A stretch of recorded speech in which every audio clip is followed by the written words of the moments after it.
Hi there, my friends call me Jules, and I want to thank you so much for joining me on the Jules for Jesus podcast, where we talk real life Christianity. Have you ever felt that quiet, unexpected bang when someone else receives something that you've only dreamed of? Even if you've never said it out loud or asked God for it? Maybe it's a friend who lands that job that you applied for, or a parent at school who seems to flow through life while you are just trying to keep everything from falling apart.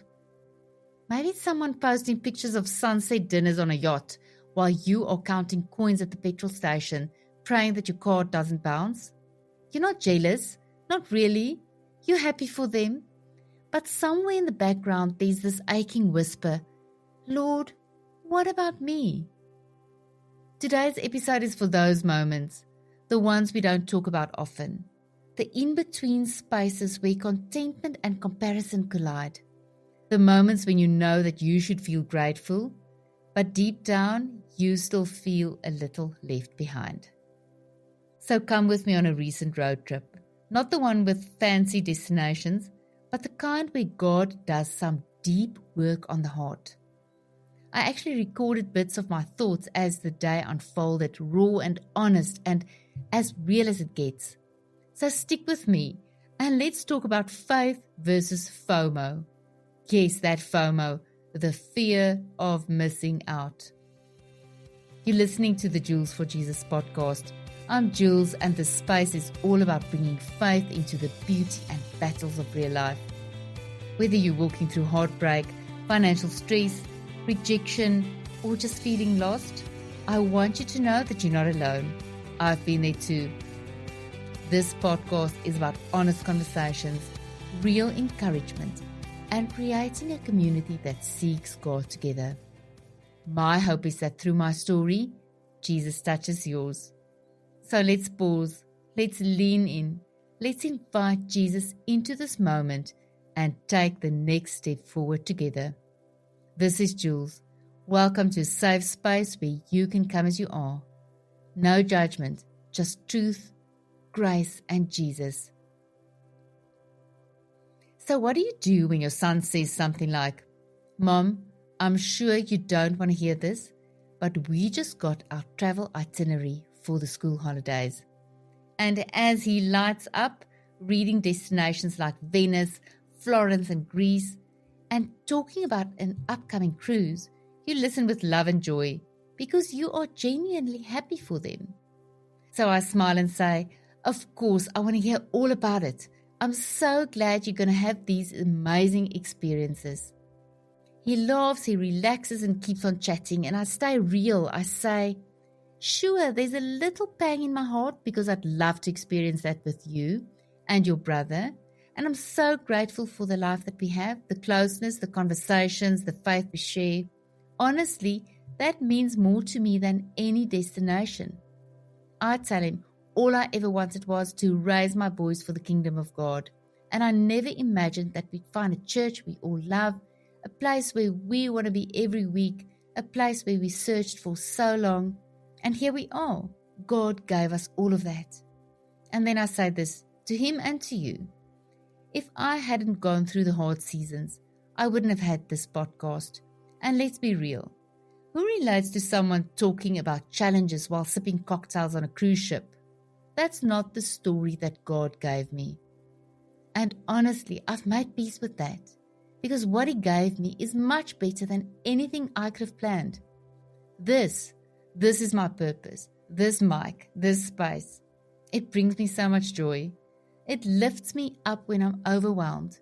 It energizes me in ways a Mediterranean sun never could. That doesn't mean the sting isn't there. It is.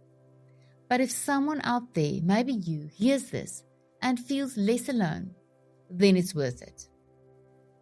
That whole conversation happened during a truly tough month financially, simply because that's how life is sometimes, you know. The 20th of the month rolled around and I was stretching things to cover the last 10 days. Not because I was careless, but because earlier that month I hit a pothole. And just like that, 2 tires had to be replaced. That one moment on the road took a big unexpected bite out of my budget. So now I'm juggling school drop-offs, golf practices, calculating petrol money, and praying that everything holds together until payday. And in the middle of that, I'm hearing about school holidays in Europe in peak season. My first thought, Lord, just help me get through today. I drop my son off for golf, mind buzzing with numbers and to-do lists. A security guard gently approaches and asks me if I can bring him something to eat when I come back. I say yes, of course, and I mean it. But I'm already doing the mental math. What is left in the fridge? Can I stretch it? And I ask myself, what do I have? I have the gift of closeness with both my boys, a home where we laugh and cry and worship freely, where Jesus is part of our everyday life. My mother always says, you may not have money, but my child, you see life. And she's right. Seeing life through their eyes, my kids' eyes, how could I ever compare that to a holiday? Still, I go back and forth in my mind. Part of me aches as I would have loved to be the one to share this wonderful experience with them. But another part whispers, that trip is temporary, because with them, I have this foundation of faith, love and connection. That's not just for now, that's forever. Later, I pick up my oldest son. He's hungry, of course. High school boys and their bottomless stomachs.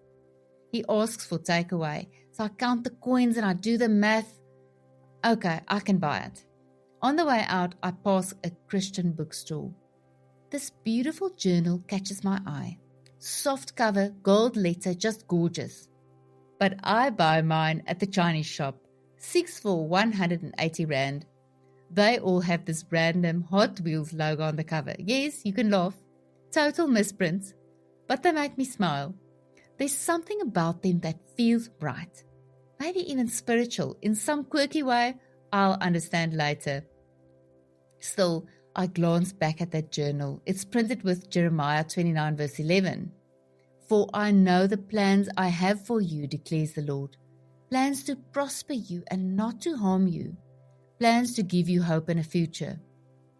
And I whisper it to myself again and again. Then I stop at the pet store, grab the 5 kg dog food bag, swipe my card, and it goes through. The relief, you would have thought I'd won the lottery. I get into my car, I put on my favorite song, John Mayer's Belief. There's this one line in that song that always hits me. We're never going to win the war. We're never going to beat this if belief is what we're fighting for. And although he means it differently, I catch myself thinking, I can't live by that line, not today. Because belief is exactly what I'm fighting for. Not believe in comfort or ease, but believe in God's plan, in His provision, in the purpose behind this season. That's faith over FOMO. Choosing trust in the Lord over what the world says you are missing. Now, I may not be sunbathing in Europe, but for me, I'm building something that's meaningful to me. Through this mic, these moments, and this message, I'm choosing to show up, to speak faith, and that's how I know I'm winning.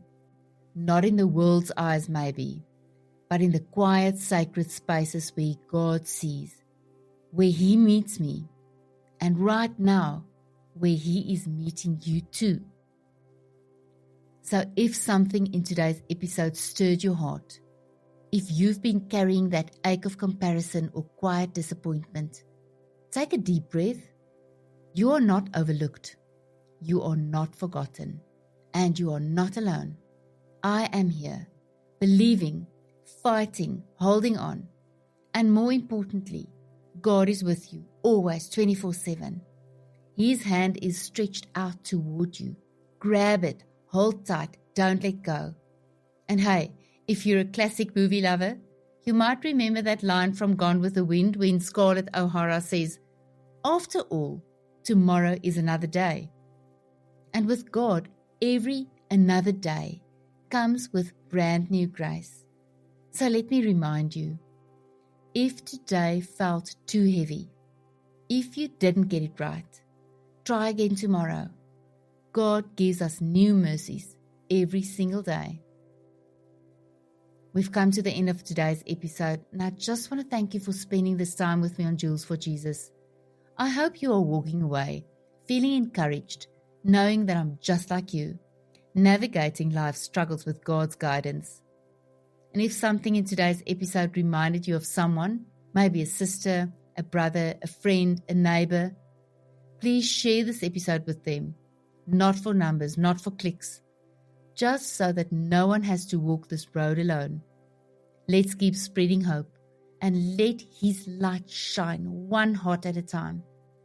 Until next time, take good care of yourself. Keep seeking God in the little things and trust that He's got a purpose for your journey. This is Jules. You are not alone, and I'll be right here waiting for you when you hit play on the next episode.